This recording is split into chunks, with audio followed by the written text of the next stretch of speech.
Guys, magandang umaga. Ito, hinahanda naman natin tong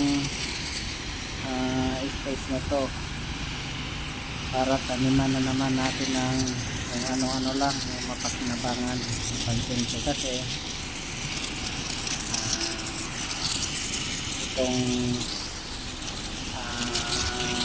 mga talong na tinatanim ko sa harap ng parke ng boss namin ay alago, maganda yung bunga.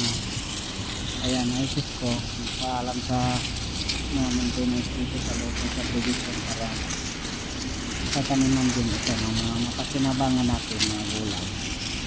Abangan nyo guys kung ano ang tatanim natin dito kung lumago na. Tingnan natin kung talagang maganda ang lupa nito. At tingnan ko maganda naman yung lupa. Taba siguro ang lupa dito kasi ang tataba ng mga dami mapapansin nyo.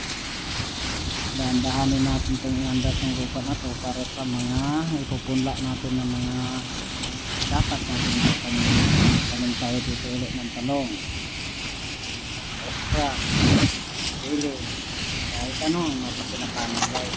Samahin ng mga gulay ngayon naging sa palengke dito sa Manila at saan